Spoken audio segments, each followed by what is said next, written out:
Now, welcome. Lots to get through after the weekend that was in rugby. As ever, our rugby coverage in Indo Sport is brought to you by Energia. They sponsor rugby in Ireland at all levels. Grassroots with the AIL. They are official energy partner to Leinster, Connacht, the Irish men's and women's teams. The Energia Rugby for All initiative as well. It supports inclusion. It welcomes everyone of all abilities to participate in the game.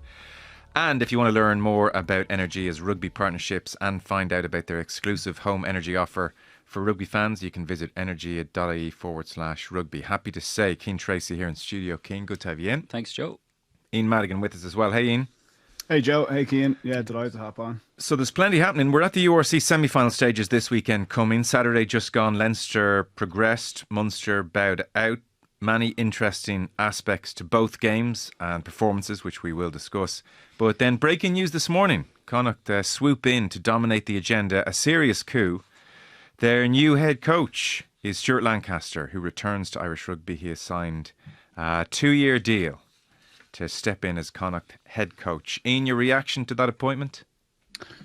I was delighted to see it. I'm a big Stuart Lancaster fan. Obviously, he came in after I'd left Leinster, but everyone spoke so highly of him there. And I think it's a good fit for what Connacht need. You know, I look at the season gone by for them, and while there were some good performances in there, it was inconsistent. And I think, you know, Stu was a bit of a hard ass. And I think that's exactly what Connacht need to kind of bring that bottom line performance up. There was too much of a variance in the quality of their performances. And I think Stuart Lancaster is going to be genuinely excited by the challenge. It was interesting hearing an interview he did recently. He was talking so positively about how he enjoyed his time in Ireland, and I don't know if he was kind of canvassing for the job a little bit. But look, it's a great coup for Connacht. I'd imagine the size of the contract will be, you know, substantially different to what he would have signed for Racing. But he strikes me as the kind of guy that he isn't just solely motivated by money. I think he'll be looking to come in and make a big impact there. It's interesting, Cian, as well. We associate Lancaster at Leinster with that free-flowing attack, but it seems he'll take charge of Connacht's defence, and then Rod Saib will look after the attack. Collie Tucker, scrum contact, John Muldoon, line out and mull. I mean, Connacht defence, that has been the big failing over the last 12 months or so. So you get a figurehead and a heft of somebody like Lancaster. And when you look at Pat Lam and Andy Friend, Connacht rugby has really responded well to that type of an authority. And you get maybe the bonus of, well, someone's going to, if anyone's going to sort out this defence, it'll be the head coach who's picking the team at the weekends. Yeah, well, that was the brief that they were looking for, Joe. They were looking for a head coach who could do defence as well. Now they've got a head coach who can do defence and attack. And I know they've a new attack coach coming in, but I'd be surprised if it's not going to be Lancaster's framework. You look at how well he did with Leinster. I think a lot of Leinster fans would have Stuart Lancaster back in a heartbeat, if we're being honest. And I think you're right. I think he'll buy into the culture big time in Connacht, which is what they need. You look at all the successful coaches that Connacht have had over the years, Pat Lam and Andy Friend in particular, and in the very first line of Stuart Lancaster's statement that he released to Connacht, he said he's looking forward to making a move with his wife, Nina. So if you remember back when he was with Leinster, he was travelling over and back to Leeds every week, spending a couple of nights in Dublin, going back and forth. His kids were still in college, I think. So it sounds like the two of them are going to be moving over together to the west of Ireland, setting up shop, and I think it's a brilliant fit. I think it's as good as Connacht could have hoped for, and I think it could have a transformative effect, both in terms of what they're doing on the pitch and off it as well, because I think players are going to be more attracted to come to Connacht. I think even young Leinster players might be looking and go, okay, I fancy playing under Stuart Lancaster. So it's a win-win all around, and it's great having back in Irish rugby. Yeah, and he'll hit the ground running, I suppose. He doesn't need to learn the ropes of Irish rugby. There is in a small question mark as opposed to a big one, but there is a question mark over Lancaster, the head coach, you could argue. 4 years as head coach with England and never won a Six Nations, and so famously didn't get out of the group stages. And then 18 months with Racing as head coach, didn't qualify from the group in Europe. And then when he departed in the top 14, as he left, they were 12th, just 2 points off relegation. Is there any concern that Lancaster is a brilliant coach and not necessarily a proven head coach? I think when you lay it out like that, there is an element of it. Part of the Leinster curse of not being able to get over the line in recent years. He's gone into Racing, which is a club in transition at the moment, so I wouldn't judge him overly critically there. And the challenge with Connacht is different. It's not, look, while Pat Lam obviously won the league, which was an incredible achievement, what good looks like for Connacht is different to what good looks like for Leinster. You know, they're out of the Champions Cup next year, so progression is getting back into the playoffs, and they're a team who've had scalps. Like even in my final year at Ulster, I think Connacht finished 8th and beat Ulster, who finished 1st. You know, they're the scalps that you associate with Connacht. The likes of Racing coming over in the Challenge Cup this year, that's a scalp that you'd associate with them, that they didn't get over the line in, that they had a gilt-edged opportunity. So, look, he's come in on a 2-year deal, which is great. And I think we'll see some big improvement there. And we need to, because having only 2 Irish teams in the Champions Cup next year, that has its knock-on effect to the national team. Yeah, well, he's joined us at 13th in the URC. I guess the mitigation, that's a very fair point you make about Racing, team in transition, difficult maybe for him to get the culture right if it wasn't good in the first place. And I suppose, Cian, the English job came very early in his time as a coach. Yeah, I think the language might have been a bit of an issue for Lancaster as well, going over to France. And look, it just didn't work. Sometimes that happens. I think there's plenty of coaches who've gone to Racing in France in particular and found the going tough. But I think it's worth mentioning, Joe, that Billy Millard is coming in as a general manager of performance. So in my mind, he will probably be looking after a lot of the off-field stuff, which is tend to what some coaches struggle with in terms of contracting. Obviously, Lancaster will be heavily involved in recruitment, but you would hope that this new structure, which the IRFU were keen to bring in, because Ian Costello is going to be doing a similar role at Munster from next season, but you would hope that he's able to take a load off Stuart Lancaster, and that Stuart Lancaster be, want of a better term, a tracksuit coach, because I think that is where you get the best out of him. And I think Connacht rugby will thrive, and I think Irish rugby will benefit hugely as well. You only have to listen to the likes of Johnny Sexton, how highly he spoke of Stuart Lancaster when he was there. Well, it's true, yeah. Actually, now you mention it, I think his first meeting with Leinster, he arrived into the room and said 5 stars in the jersey, I think. Subject to correction, but certainly win European Cup, maybe 5 stars in the jersey. And Sexton certainly wrote that him and Nasewa glanced at each other and said, yeah, this is what we've been missing. So that kind of cultural, ambitious tilt will and Leinster have arguably been missing that over the last couple of years, you could say, as well. I think it's hard to know. Well, we'll get on to Leinster. They're a whole other they're a whole other thing at the moment. So look, on that point about head coach versus coach, I guess third time's a charm. We'll have our answer after this test, but it looks like an unbelievable coup. Brilliant. So to URC, we have one Irish team in the semi-finals, Leinster. It's this Saturday. It's 2:45 kickoff against Glasgow, the defending champions, at the Aviva Stadium. Leinster beat Scarlets 33-21 at the weekend, and Munster have bowed out at the quarter-final stages on penalties away to the Sharks, so there was no great shame in that. Rory Scannell missed his first penalty kick, and that was enough to do the damage. The match itself was 24 points apiece, no scores in extra time. So it's Leinster Glasgow 2:45 Saturday, and then Bulls Sharks 5:15. So once again, as has been the case in every URC final, there will be South African representation. Ian, we'll get on to just the vibe around Leinster, Leo Cullen's post-match comments in due course, but could we just start with the Leinster performance itself, because it's generally been criticised by all quarters. They won well in the end, comfortably in the end, 33 points to 21. What did you make of them? Yeah, like a lot in it, but not a whole lot in it at the same time. And, you know, if you're to get over the line against Leinster, you need to get off to a fast start. Scarlets didn't do that. They were 12-0 down after 10 minutes. And from the 11th minute to the 80th minute, the game was 21-all. Look, Scarlets, full credit to them. And they've had a great season. You know, they've won, I think, 4 or 5 more games than they won last year. Dwayne Peel's really bedded in. You can see that the way that they're playing, they've got quality players in the back three. But look, they're underpowered up front, apart from the likes of Tane Plumtree, I thought had another really good game. For me, it had the feeling 10 minutes in, this could be another Glasgow, another Harlequins. And I felt like it kind of needed to be that, because the Zebra game came afterwards. There's not a whole lot of credibility with that one. And then it was a poor performance against Glasgow, a team who they'd beaten really well. And then you're thinking, right, well, the pain of the watching the the Champions Cup or finding out that Bordeaux had gone on and won it is going to spur Leinster on, and they're going to get real momentum now into the remainder of their season. And it just didn't happen that way. And I was doing commentary for the game, so I had the luxury of being in the stadium and just seeing, how players interacted with each other. And for me, I think Leinster have lost their buzz at the moment. And I don't say that lightly, and it might seem like a small thing, but like when a professional team loses its buzz, it's serious. That's a really, really big issue. It's not like, losing the buzz in the office and you can turn it around, by just bringing people together and having a quick meeting. It can be very hard to get that atmosphere back. And, I look at Jimmy O'Brien coming out for his 100th cap.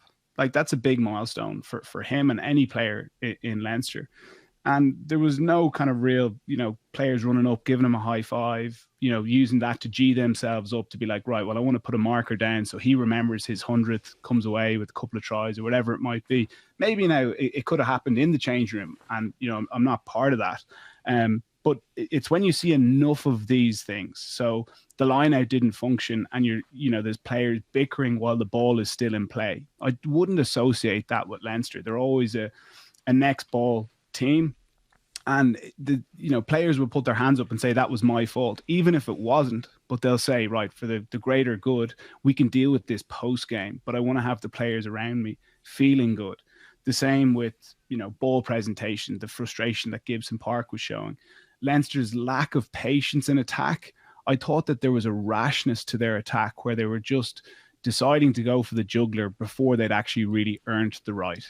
And Leinster are at their best when they're patient and that they'll wait, and then when they've really got the team on the ropes, that's when they'll pull the trigger. And it can look a little bit easy at times, but it's because they've put in the hard graft. And for me, that wasn't necessarily there. And like, it did require the likes of Dan Sheehan coming off the bench and doing what Dan Sheehan does. Like, he brought the buzz, and it's not like it was completely flat. That would be very much unfair, but it can be hard to put your finger on it. But there's an accumulation of small things there that I want to see turned around for next week. You were there? Yeah, I think I would agree. I think the buzz around Leinster, they look flat. I also think their aura is pretty much dented as well. I don't think teams fear coming to the Aviva anymore. I don't think the Scarlets had much fear, because Ian is right. When they went 12-0 down, I had the same thoughts that this could be another hammering. And that period after Leinster went 12-0 up and before the Scarlets' first try, which was brilliant, by the way, and the ease from Scarlet's point of view, but the ease with which they carved open Leinster's blitz defence as well off a third phase move was very concerning. But having a look back, you look at the errors that crept in. They had a knock on at the base of a ruck, I think it was Gibson Park. They conceded a scrum free kick. They conceded an offside penalty. They conceded a high tackle. 4 big errors in the space of a few minutes, which Ian talks about them being next moment focus, but they just seem to be really muddled within their thinking. Scarlet scoring another 3 tries. I would agree. I know Leinster scored 4 tries, a couple of them very well worked, but they lost their way in attack again. I think Sam Prendergast looks like he's really bereft of confidence. I know he had a couple of lovely moments in passing, but their attack just isn't humming at the stage of a season where you would expect Leinster to be firing on all cylinders. I know the crowd was pretty poor. It had the feel of a bit of a pre-season game. I don't know if you agree, Ian. Like, at times the atmosphere was so flat. I think the players struggled to feed off the sort of the quietness of what was going on as well. And there's just strange vibes around Leinster, I have to admit, at the moment, which I didn't see forthcoming. They're adamant that there isn't a Champions Cup hangover. I explicitly asked Jacques Nienarber yesterday, but listening back to Leo's press conference on Saturday, he brought it up 3 times on his own volition when he wasn't asked about it. So I think the Champions Cup semi-final is massively still in their heads. I think the fact that Leo is still talking about it publicly is being reflected in how the players are playing. They're just really struggling to shake it, which is different to previous years. I'm going to play Leo in just a second. Just one follow-up question, Ian. So the attack, you've laid that out really well.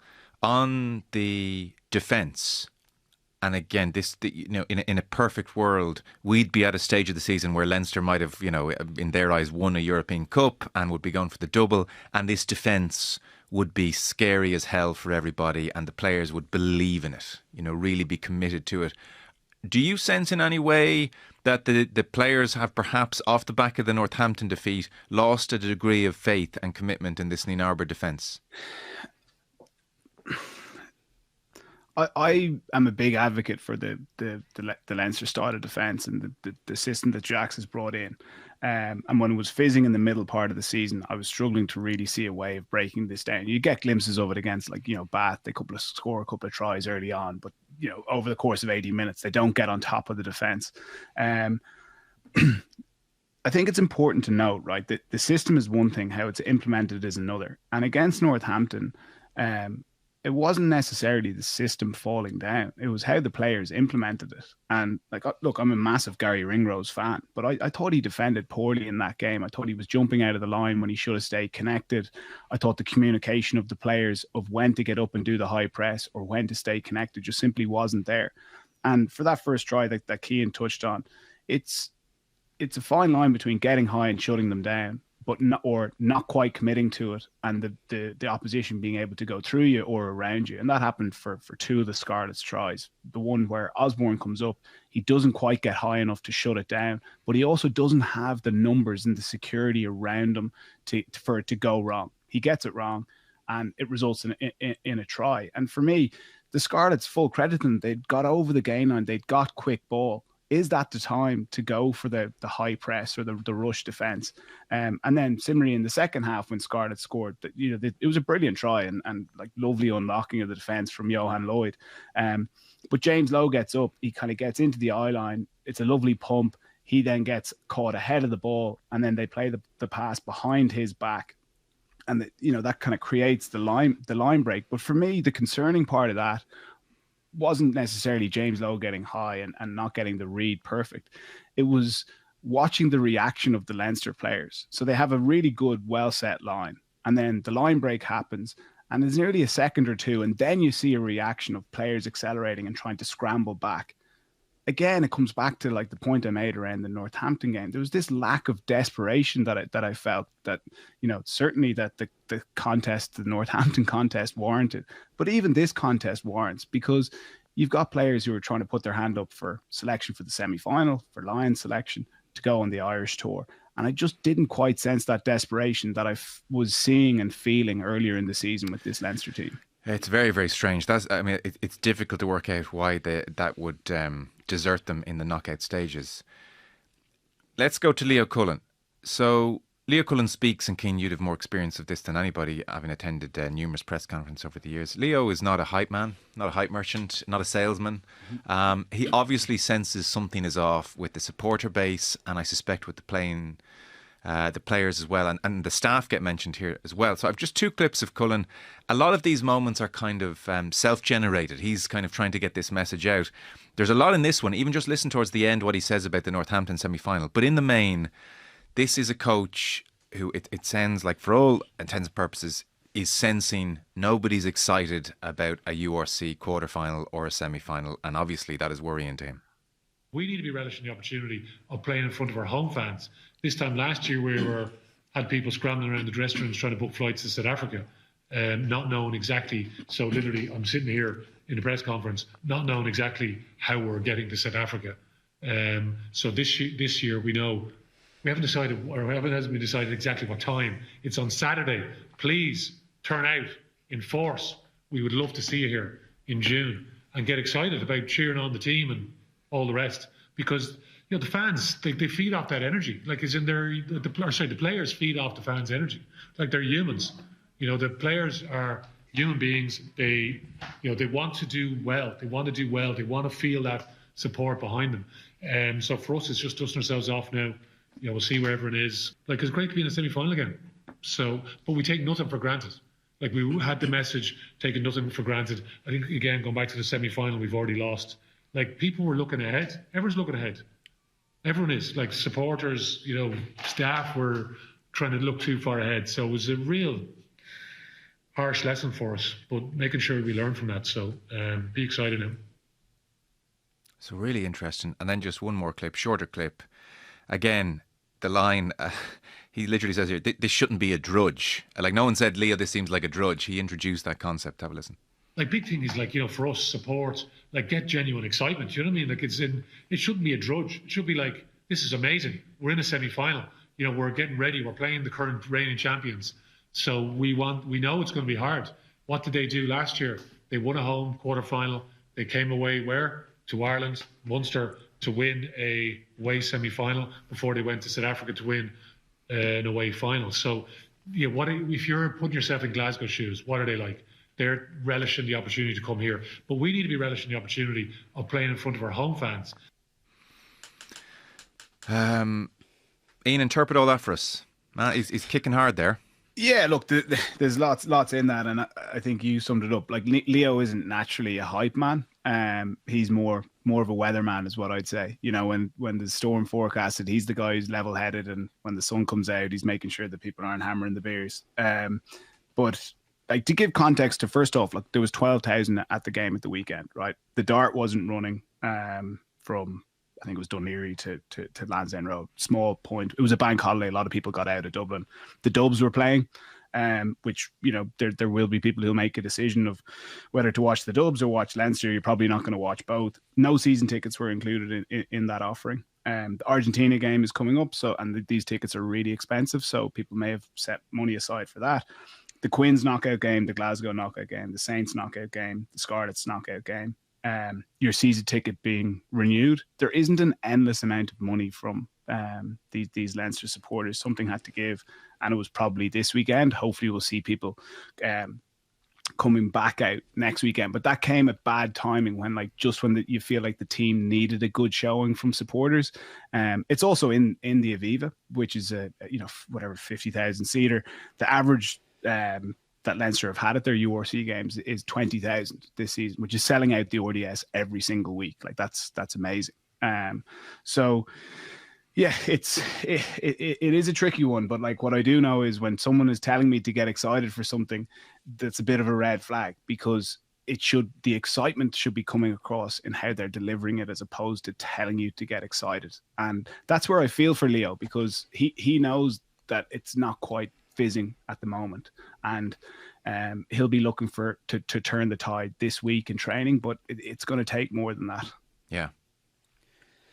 Yeah, look, the attendance is going to be better this weekend, Ian, but it's still not going to be great in my mind for what is a huge game in Leinster's season. As of Monday, there was 10,500 tickets sold. I believe Leinster, their best hope is to get 19, maybe 20,000. I know Ian has pointed out that's their average for a URC game, but you'd expect it to be better than average in a semi-final. And look, I don't know, I've an element of sympathy for the supporters as well. Like Ian said, there isn't an endless supply of money, and when the Leinster players are publicly coming out and saying they judge themselves off the Champions Cup, all they want to win is the Champions Cup. Of course they'd like to win the URC as well. Then maybe it's difficult to get people to part with their hard-earned money as well, if the players definitely view this as secondary. But I think it's a shame, because we've spoken a lot, Joe, over the last while about how good the URC has become.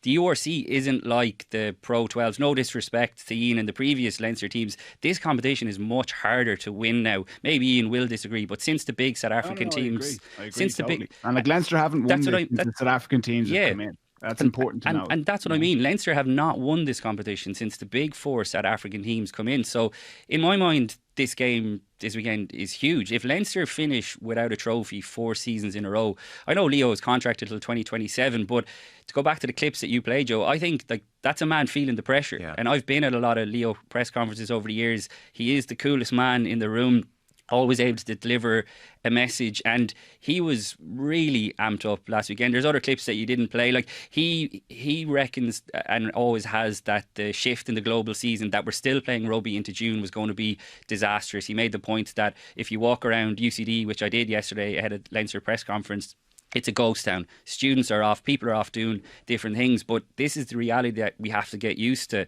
Not everyone likes it, but it's a real shame to me that if Leinster aren't going to get more than 20,000 people to a game this weekend, the dart is going to be running. That's not an excuse. The interesting thing is Croke Park has been designated as their home if they win, and it's a big if. But the reason for that, because I've seen Leinster get a lot of stick online, is that when Leinster had to map out their potential season last year, they're obviously out of the RDS, which is being redeveloped. When the URC final weekend was picked, there was a possibility that the Aviva Stadium might have been needed for a soccer match. That's also why Leinster played Harlequins in Croke Park in the round of 16 Champions Cup game and not the Aviva. So I think it's worth clarifying that, because if, and again, a big if, Leinster are to get to the URC final next weekend and they're playing a South African team who won't bring a big away attendance, Croke Park it's going to be looking like it's not going to be half full at all, which again is a real shame. Yeah, I agree with everything you've all said. In all the points of mitigation on the attendance at the weekend, I completely agree with them.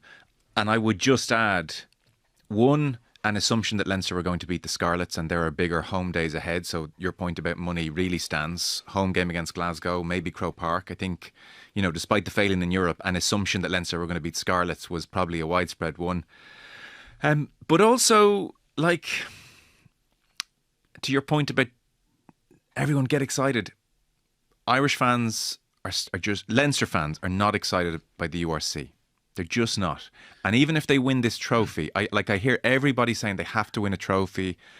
Even if they win the trophy, it does not make their season a success. It is, and it shouldn't be, and it's a strong word, it is a footnote. It is and they won the URC. And maybe it helps the next season, maybe it doesn't, I don't know. Maybe it's a jumping off point for next season. But the fact is, you can't go from resting your players against Munster in a semi-final of this competition 2 years ago. You can't go from that to telling me, we're excited about this. I'm excited. Are you excited? We're excited. This is so important. That doesn't stack up, and people aren't fools. So the reason there's no buzz and no excitement is you are going against 25 years of rugby heritage in this country. Now, it's very interesting. South African sides have joined the URC and they are propping this tournament up. 2024, Bulls got to the final, lost to Glasgow. 23, Stormers lost to Munster.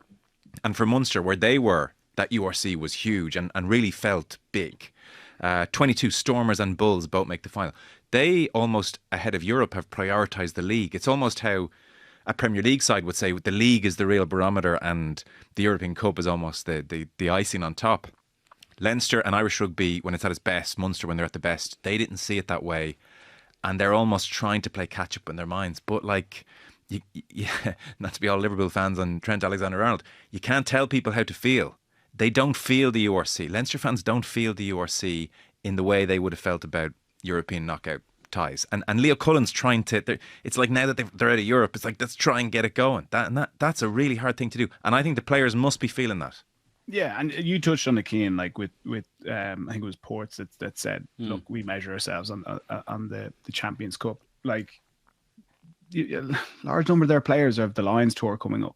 You know, and this is just human nature, right? That, like, do you want to be a Lion, a Test Lion, or do you want to be a URC winner 2025? You can only pick one. Okay. Yeah. We know what they're picking. Right? How many URC titles did Johnny Sexton win?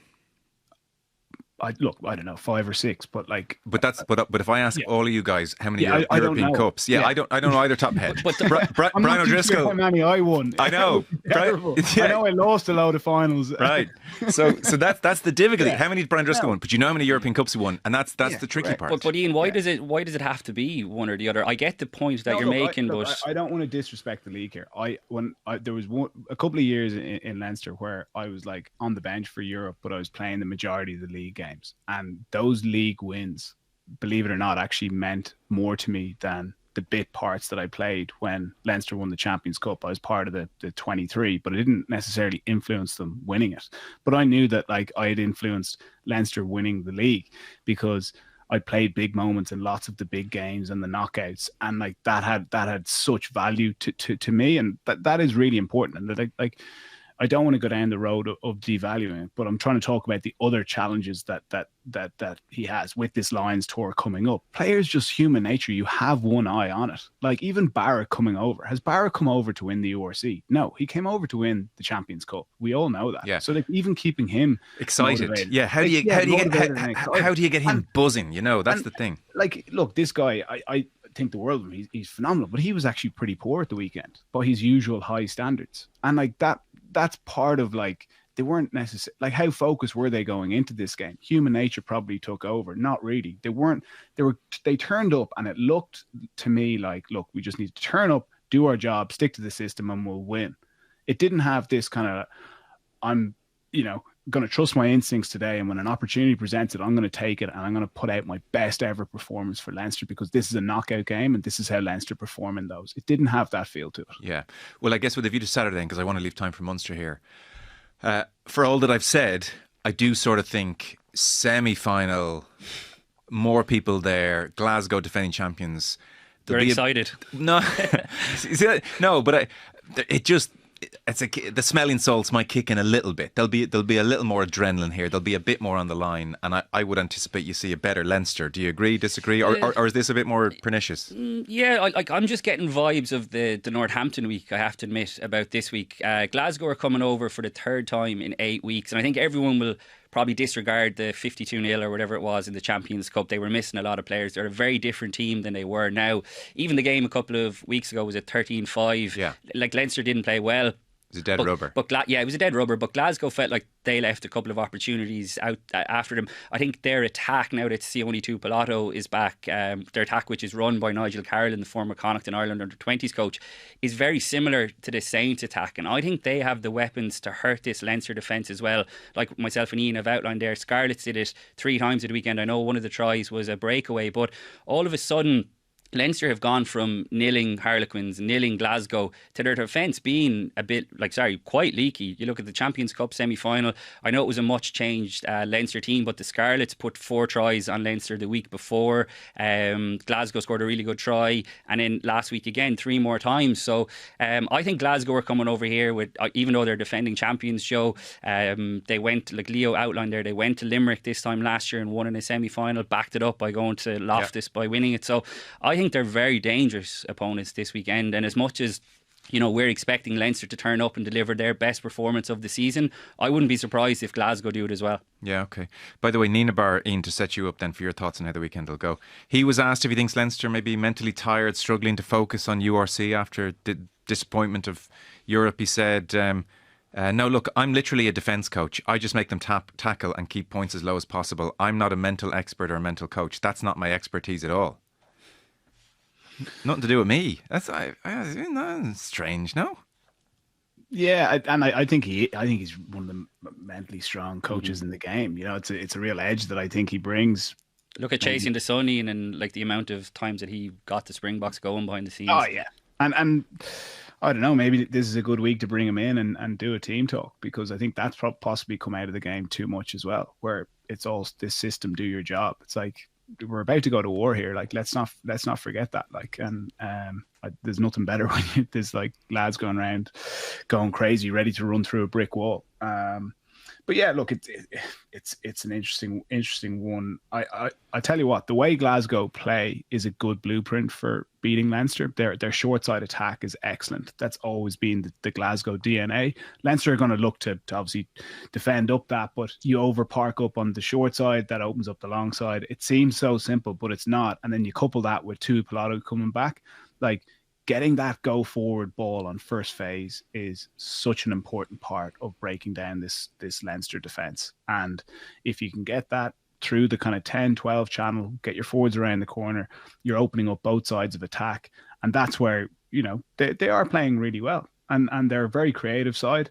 They'll look at those opportunities that didn't click for them a couple of weeks ago, think if they stick, we're going to be right in this. And I think it's going to be a tight, really tight contest at the weekend. And does your gut tell you much improved, excited Leinster?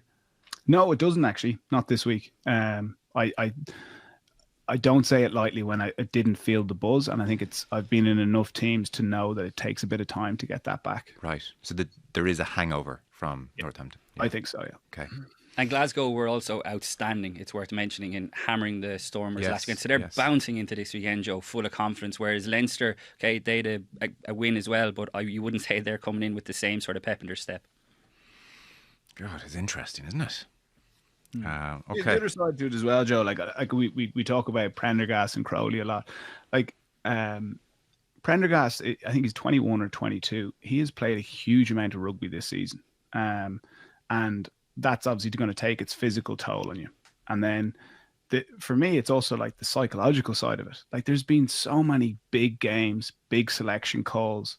Like he hadn't even experienced the Six Nations. The Champions Cup, he hadn't experienced. Like from where he's come from last year, where he was to where he is now is so impressive. And I think the world of him. But looking at him at the weekend, it looked to me, he was getting a little bit tired. And why wouldn't he be? He has played, I don't know how many games he's played in the season, but it's north of 25, I'd say. Yeah. And then a lot of 80 minutes, a lot of media said about him and whatnot. And when you get tired, similar to like losing your buzz, you can maybe sleep a little bit more, get a few more massages, maybe not do as much gym work, try and cut down on your kicking. But it's a tough one to stem the tide on. Yeah. Well, seeing as you mention it, Gav, outside, if you have the clip of Leo, he did make a point of sort of jumping to Prendergast's defence at one stage in this press conference. So we'll sign off on Leinster with that if you have it there.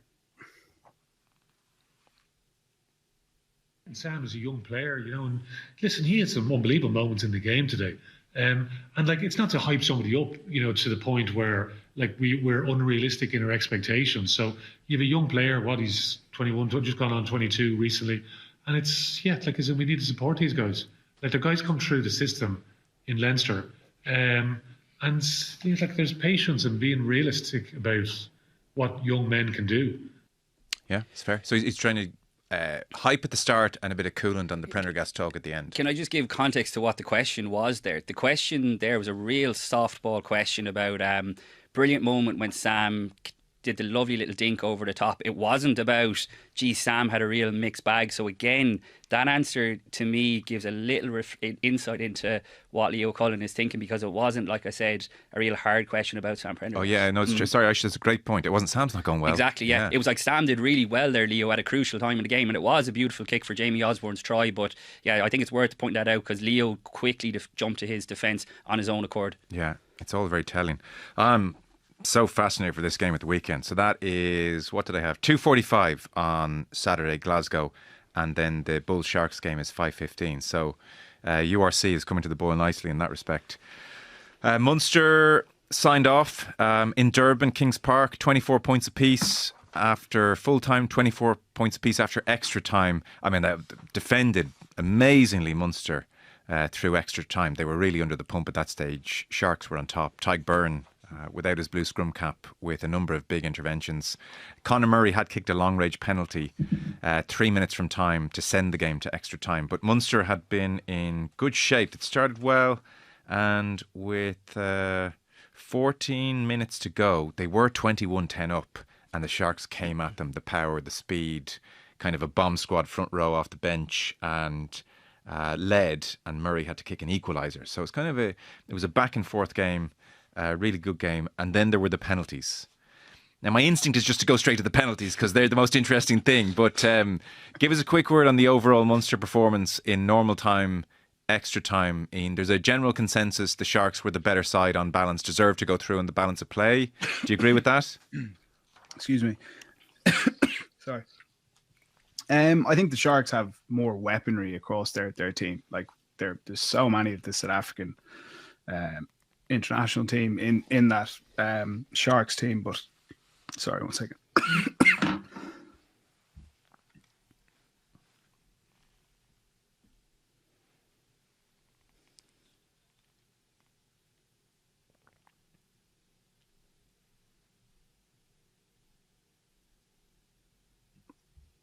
Sorry, John, I'll get you to run with that again. Yeah.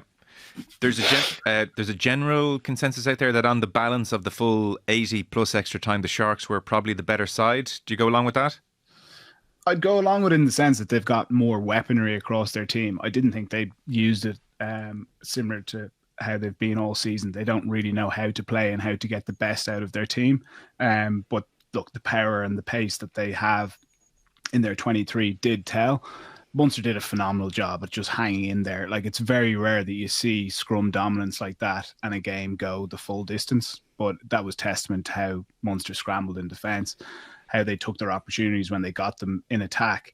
If I was to be critical, I would say at 21-10 up, the Munster of old closed that game out. There was one moment in particular where they're in possession on the halfway line and I think it's Nankerville goes for a kind of over the top pass, doesn't quite grip it, slips out of his hand, goes forward.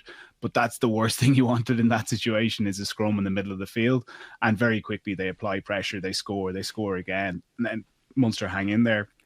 Murray, like, unbelievable way to sign off with Munster draining out that kick from, I think it was about 50 metres. But yeah, I think with Macmillan coming in, the easy wins for me are like games that they lost this year: Cardiff, Edinburgh, Zebra, and winning maybe one of the two games in South Africa. Like, that's an extra, 12, 16 league points. That would put them in second or third. That's where Munster should be finishing with year in, year out, and pushing for that first spot. And like, you think of those 4 games, not too difficult to get on top of those. And say Macmillan gets a phone call over the summer and Munster say, listen, we've a bit of cash and get you 2 pretty decent players. What positions does he need to sign in? Where do they need reinforcements, or a first teamer to go straight in? It's a great question. Like, there is good quality in that Munster team. If I was to pick 2 quality players, I'd go with big back row, and I'd go with a tight head. Right. Yeah, they're in the market for a tight head, is my understanding, and I think they've been given clearance by the RFU to bring in an overseas. So I would have a strong, without any inside knowledge, I would strongly expect maybe a Kiwi to come over. Obviously, it depends on the cash in terms of the profile. But just going back to the game, like, I'm really disappointed from a Munster point of view. I know, like, kind of like valiant effort and all that, but they went 21-10 up away from home, and what followed was just a disaster. Similar enough to when Leinster went 12-0 up. They scored a brilliant try through Diarmaid Kilgallen, who I thought was outstanding. The Ireland squad for the summer tour is being named tomorrow. I think he's put himself in the frame as a possible bolter. He's had a difficult enough first season since he joined from Connacht, a good few injuries, but every time he's played, I've been really impressed. And that try that they scored that first phase was brilliant. So if you were to offer Munster a 21-10 lead with 18 minutes left in Durban, they would have snapped your hand off. Yeah. But what they did afterwards was they sort of just folded a little bit. They conceded a penalty straight off the restart from the try for offside. Then they conceded another one from the line out for collapsing the maul. Then they conceded a second offside penalty. So that's 3 in quick succession. The Sharks took a scrum under the post. It went to a reset. Munster then conceded a 4th penalty, which leads to Fassie's try. And that's when the game started to get away from them. Even, winning 7-0 at half-time, and I accept that the scrum pressure came on, but I thought Munster got a little bit loose in their play. They conceded 13 penalties overall, which is quite high. And I thought their kicking game sort of went away from them. They spoke all week about not giving the Sharks chance to counter-attack, because that is their big sort of super strength. And look, some of the kicking, particularly through Casey and Crowley, was outstanding, but they just sort of lost their way a little bit. And I think when the dust settles, obviously we'll get on and talk about the shootout, but Munster will think that it shouldn't have come to the shootout. Jack Crowley missed a sitter in front of the post, which shouldn't be forgotten about as well. I think himself and Prendergast aren't really kicking that well, I don't think, at the moment from the tee. So they're big missed opportunities that if you want to win away from South Africa, you got to take. So while I accept it was a brilliant defensive effort, I think it was one that Munster let slip. Right, okay. Interesting. The penalties then happened, all very dramatic and still very novel in rugby in this competition especially. So there's a couple of things. I mean, it's really worth stating that there was a general air of hostility on the pitch. I mean, the stands, obviously, it's fine. But Rory Scannell, who's not really the personality type to get too reared up, was really livid with what was being said on the touchline. Alan Quinlan was on commentary. He was adamant it was coming from the Sharks camp on the touchline.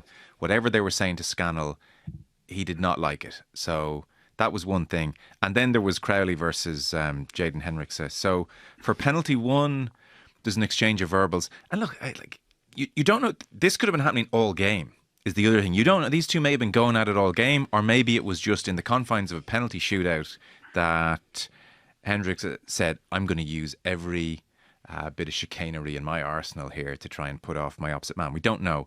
But certainly he said something to Crowley. Crowley had a bite back. Then he said something else to Crowley. And you'll just hear here, the referee caught the last thing that Hendricks has said as Crowley's walking to take his first penalty. And the referee intervenes. The Sharks are the first on the board. this goal kick is exciting. Hey, if you shout at him again, you won't be making any more kicks. Understand? None of that. So that's, I guess, all is fair in love and war. Then Hendrikse kicks his second and he gets cramp. Now, Rassie Erasmus has screenshotted a tight photo of his calf muscle, and it does look fairly clenched. So we'll give him the benefit of the doubt. We'll say he has cramp. But like, there's a whole rigmarole. Several, I mean, how many people does it take to change a light bulb and treat cramp? You know, so there's several on the pitch. When an extra person is running on, Hendrikse he's either winking at him running on to say, I'm fine, this is just, you know what this is, or he's winking at Crowley. I'm not sure. But either way, the South African commentary team thoroughly love it. Well, in American football, they call this icing the kicker. Crowley going through the motions right now.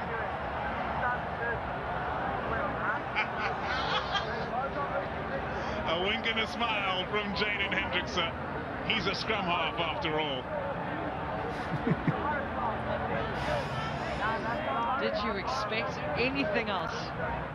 At which point Crowley is saying, with this guy 2 meters away from him, shrugging his shoulders, saying, I'm taking it. Now Murray comes over and starts going, come on, you know what's going on here. They're icing the kicker, as the commentary team said, gleefully. And eventually he clears off and Crowley kicks the kick and the Sharks win. Now Crowley also, as they're taking Hendrikse off the pitch, is basically telling one of the extracurricular people to F off several times. He's really angry. He knows what's going on here. He doesn't think much of it. And things continue. And in fairness to Sharks, they kicked all their kicks. 21-year-old Bradley Davids. Yeah, brilliant. Strange the lefties on that side of the pitch. We'll ask Ian about that in a sec. But he kicks brilliantly and Sharks win.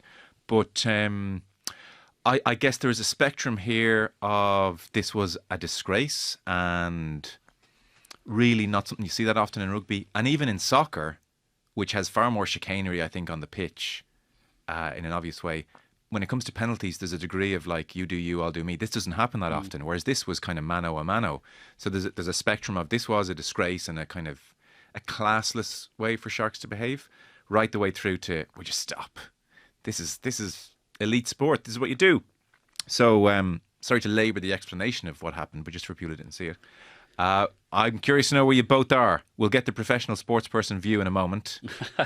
Throw me in the deep end. Were you spitting, or do you think everybody needs to calm down here? I'm definitely somewhere in the middle. No. This is not how media works. Yeah, no, like I'm not. Like, what do I do with that headline? It was the classic. It was the classic win at all costs mentality, and ultimately the Sharks did win, and they go on. But if it was my team, I wouldn't like to win like that. I don't like to see that gamesmanship, but I would stop short of saying it's a disgrace. We don't need to see this in our game as classless. I think that's the word you use. I would agree. It just didn't really sit right with me, but I'm not going to lose sleep over it either. I think the fact that it was away in Durban, I'm not sure how many of the Durban backroom team were allowed to get on the pitch. The guy with the shirt and the bootcut jeans, I don't even know what his role was. He ends up putting his hands on Crowley and everything. There was no one from Munster out there to almost protect Crowley, but for want of a better term, Conor Murray was the closest that did come over. But something happened, Joe, before the penalty shootout as well. When I was watching it back, doing a piece for it at the weekend, Jaden Hendrikse calls Mike Adamson over before he takes his first kick, and then Adamson says to Crowley, "Step back, he wants his space." So even before Hendrikse had kicked, there was something going on. The ref Mike didn't pick it up between them. So look, all's fair in love and war. If that's how you want to win the game, grand. Would it be for me? No, but I'm not going to sort of lose my nut over it. Yeah, I forgot about the white shirt, the jeans, boot cut and the black shoes. That's like an Ian Madigan 06 heading out to a nightclub vibe. What was funny was he actually looked a small bit like Plumtree as well. So people thought it was Plumtree on the pitch. Now, having worked with John when he was the Ireland forwards coach, what a great man. That wouldn't have been his style, that's for sure. But I think that, like, before I dive into my opinion on it, there's a real clash of cultures here.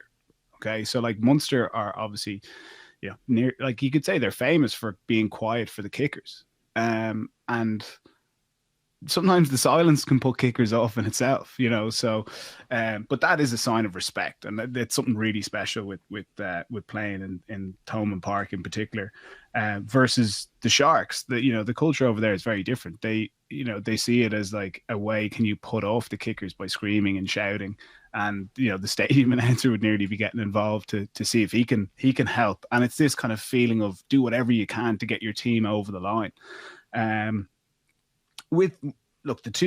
two guys were chipping away at each other. It was very kind of tense, and I think on the actual cramp, I don't think Hendrickse has actually planned to get cramp and then roll around and get in the way of Crowley. I think he genuinely has got cramp, and then it's just unfolded that way, and he's just kind of gone, you know what, I'm just going to roll with this and be a pain in the backside. Thankfully, Crowley got that kick. Had he missed that one, I think that would have been a particularly sour way for it to have ended. But what I will say is, like, rugby is unique in the sense that you don't see the sledging, but it is a big part of the game, and there's a real skill to it. And sledging isn't necessarily, what Peter O'Mahony said to Sam Cane. That's just one part of it. There's so many different aspects to it, and there are players that it is a string to their bow if they're particularly good. Like, you look at Alan Wynne-Jones, what he did to Sinclair, getting under his skin. He then loses his head, gives away multiple penalties. He's doing it to get a reaction, and he was successful in doing that. I think back to, like, when I played Gaelic football for Kilmacud, like under 10s, and like I wasn't overly aware of what was going on in the world, and my opposite number goes to me, did your mum brush your hair today? And I'd no comeback, and like it got under my skin big time, and like it affected how I played that day. I remember saying to myself afterwards, I will never be short of a few words when someone sledges me. And I didn't. And I prided myself on that, as like I went through my game. And it wasn't like I'd be like, yeah, and I'd say your mum was really ugly because you're ugly. Like, I'd never lower myself to that, but I'd say something like, maybe, well, I'd imagine you'll be subbed off in 20 minutes because you're not going to be able to handle me. Something along those lines. But when we were coming up against opposition, and let's say we wanted to target the out half, and we would, like, everyone would be shouting, he's in the backfield, he's on the short side, there he is, run at him.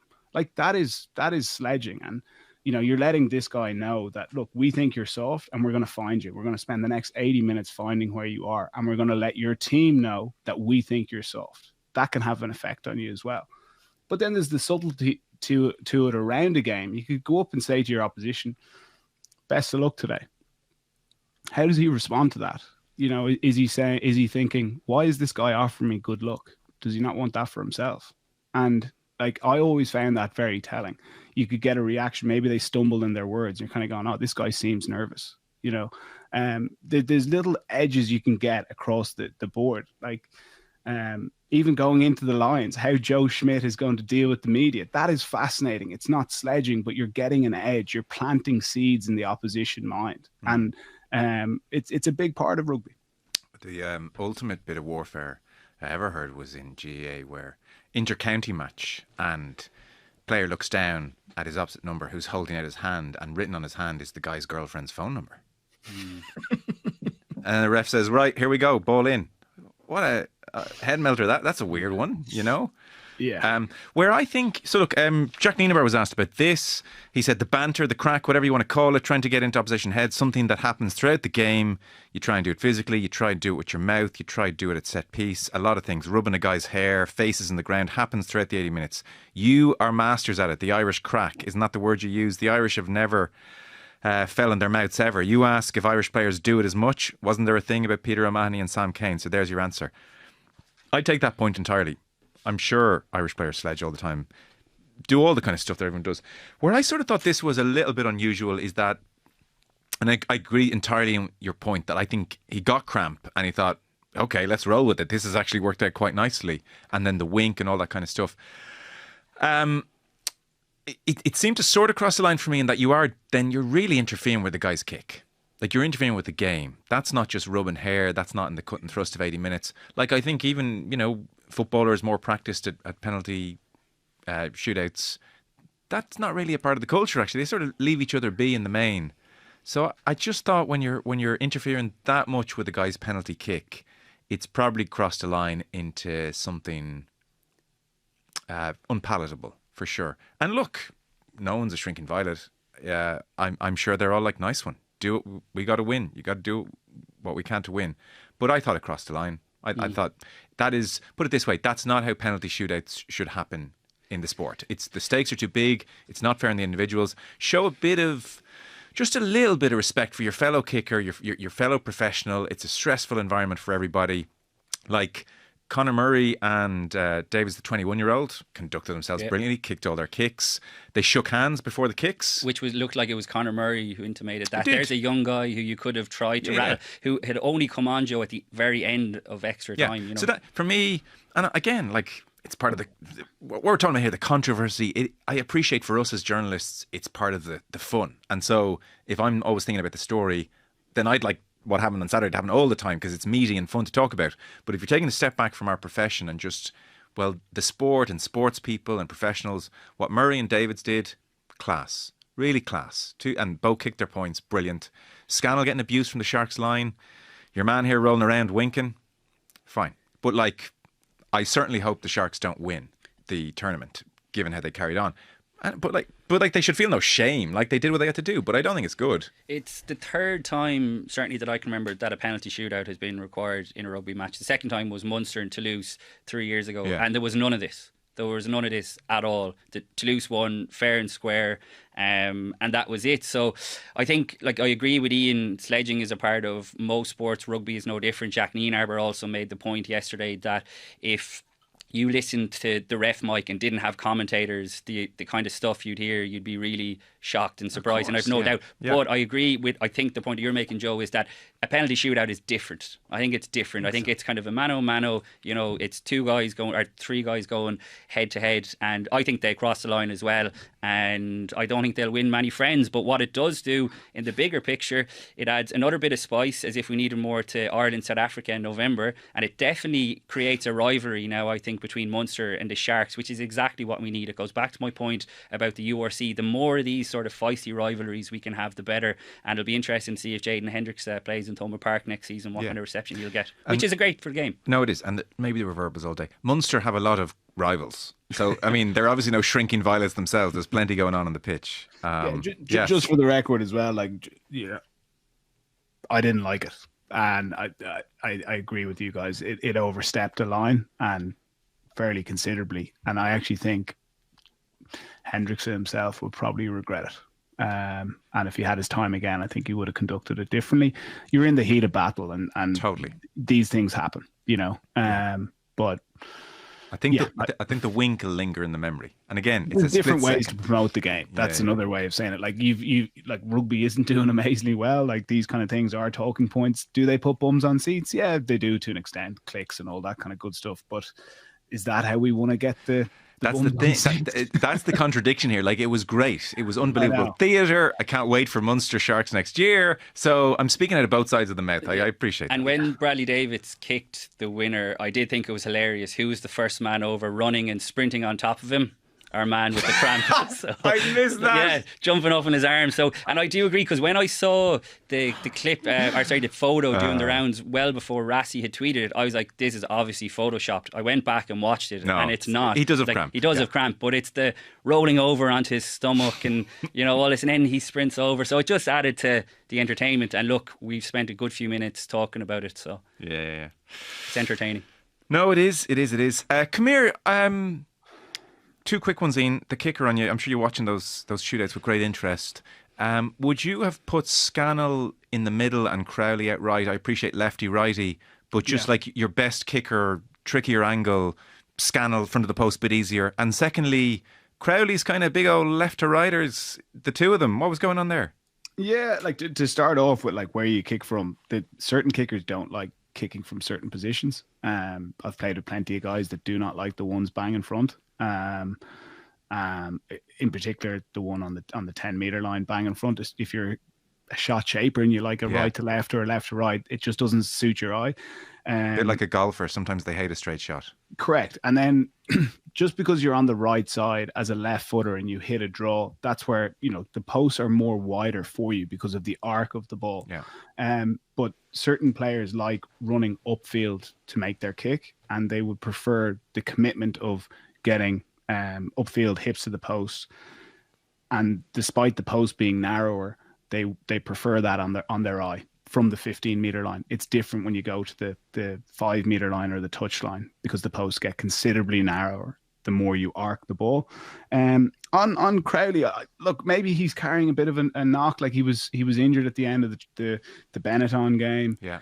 And he took off a lot of strapping on his ribs before the shootout. Just on that, I have heard through the grapevine that he was potentially playing with broken, if not significantly injured ribs. Right. Even and sorry Ian to interrupt you, but even the Conor Murray kick, look, we know he's a good long range kicker, but I think that was probably in Jack Crowley's range as well. So I think that probably factored into why he took the easier kick, certainly from the outside looking in. Sorry to interrupt you. No, it's good. It's a good point. You're fine. Like, good flavour to it. Like what I've looked at with Crowley as the season's gone on, his how he sets the ball up on the tee has changed.